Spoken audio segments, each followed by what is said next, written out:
to see France's incredible naval fleet, and meet with the officers and the sailors of the Marine Nationale. I am all the more excited because I have wonderful memories of a port call in Toulon back in 1984, when I was a young ensign on my very first deployment. A lot younger, although today I am much wiser. This evening, I would like to highlight the history of our two countries' naval relationship, spend a brief moment on the strength of our partnership today, and discuss the two men who laid the foundation for this very powerful alliance. Since the American Revolutionary War, our two nations have enjoyed a strong, enduring partnership that has withstood several challenges, including conflicts that sought to disrupt the peace and independence that our ancestors sacrificed so much to afford us. Our shared naval history dates back to 1778, during our war for independence, when France became one of our fledgling nation's first allies. The Continental Navy's most famous ship, the frigate Von Richard, provided by King Louis XVI to the father of our Navy, Captain John Paul Jones, will forever be memorialized as the site of his declaration that, and I quote, "I have not yet begun to fight," unquote, during his naval engagement with Her Majesty's ship Serapis.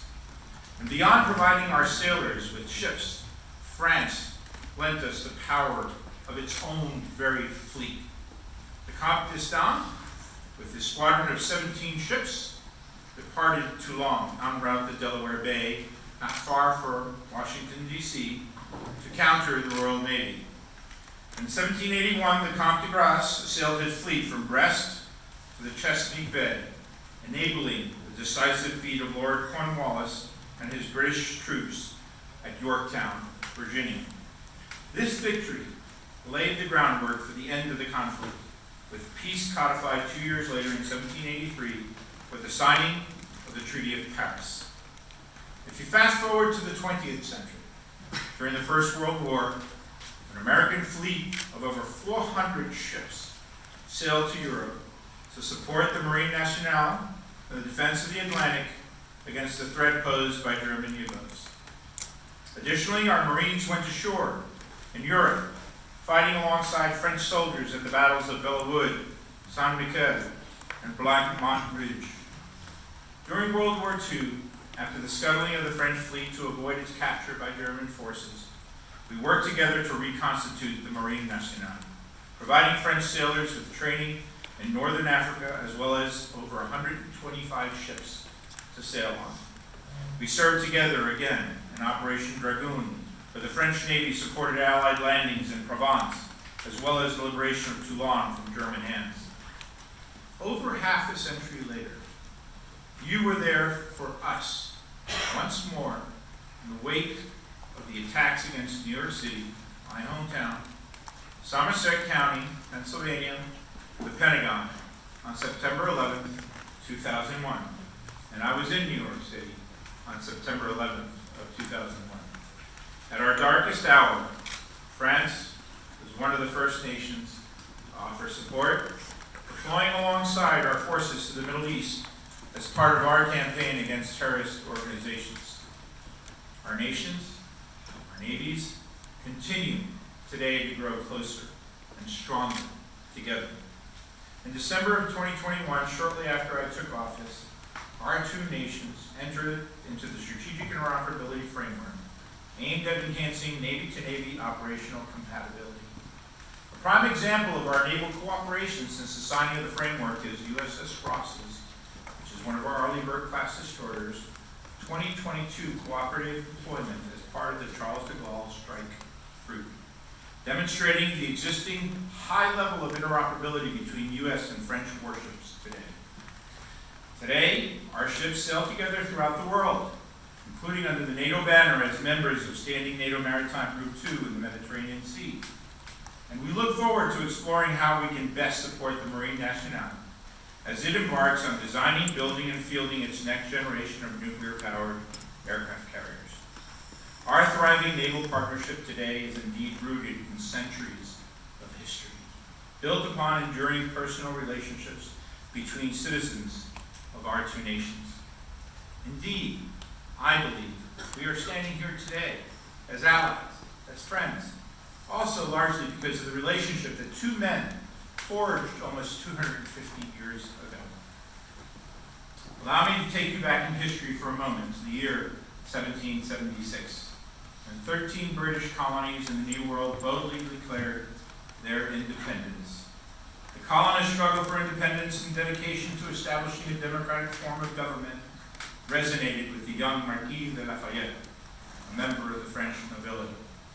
So in 1777, Lafayette, who was then only 19 years old, sailed across the Atlantic to serve without pay as a major general in the Continental Army. As a side note, he sailed that ship with the descendant of my own director of international affairs, Phil DeWolf. Phil, where are you? Please put up your hand. He's in the back, who is here with us today. How ironic is that? The Marquis de Lafayette quickly demonstrated his willingness to fight alongside his fellow soldiers rather than stand behind the lines. He was wounded at the Battle of Brandywine, where British soldiers shot him in the leg. General George Washington, upon hearing of Marquis' state, sent his personal surgeon to care for him, with orders to the doctors at the hospital to treat him as if he were my very own son.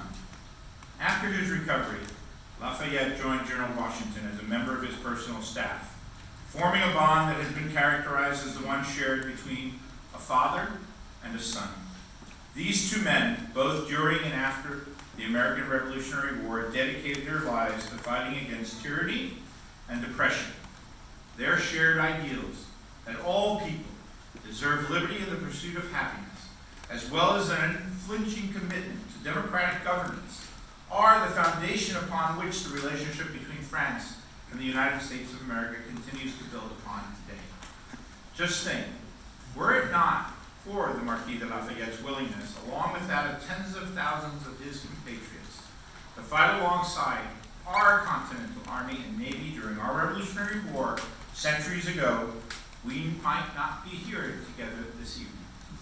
And so, as a symbol of our two nations' friendship and shared ideals, it is my sole authority as the United States Secretary of the Navy, I am honored this evening to announce here tonight in Paris, for the fourth time in our nation's history, that our Navy will welcome another USS Lafayette to our United States fleet. USS Lafayette Frigate 65, named for the Marquis de Lafayette, will be the fourth of our new Constellation-class frigates and is scheduled to commission in 2029. USS Lafayette and her sister ships of the Constellation-class, the Constellation, the Congress, and the Chesapeake, bring with them increased lethality, survivability, and the capabilities that our joint force requires to conduct operations around the world with our partners and allies.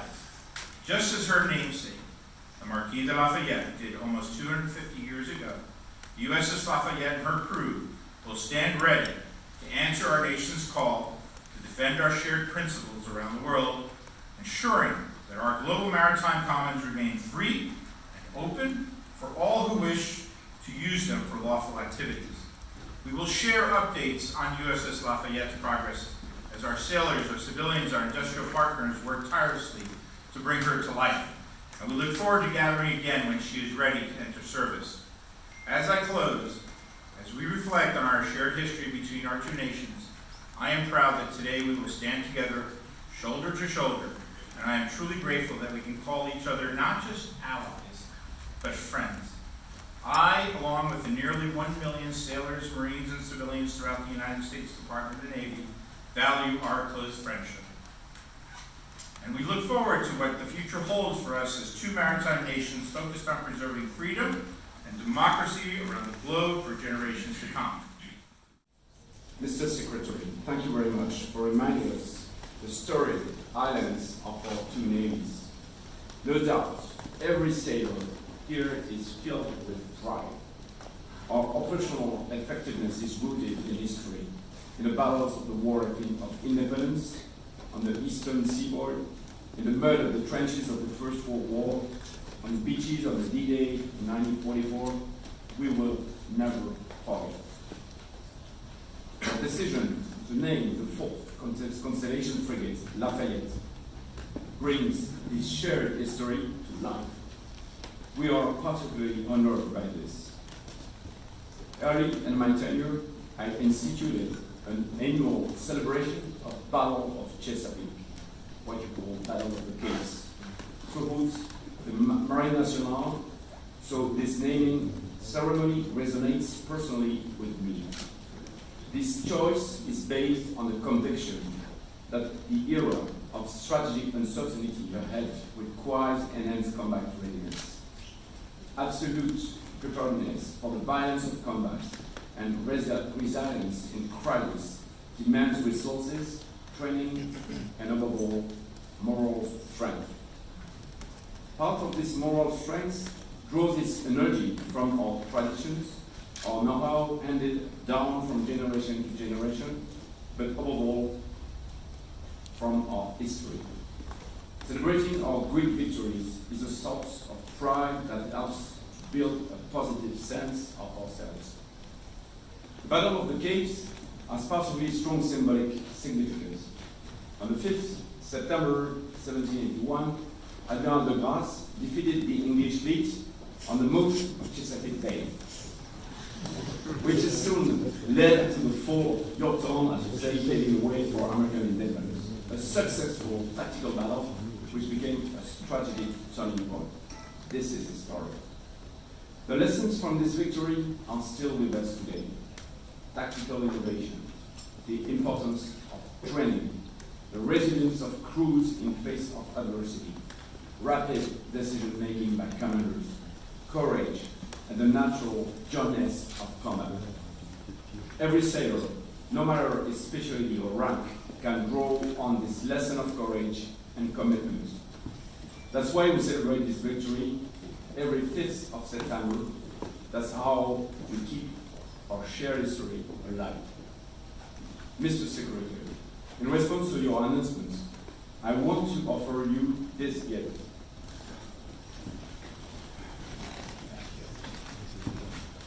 Which brings together the traditional objects of the frigate Lafayette, currently in service in the Marine Nationale.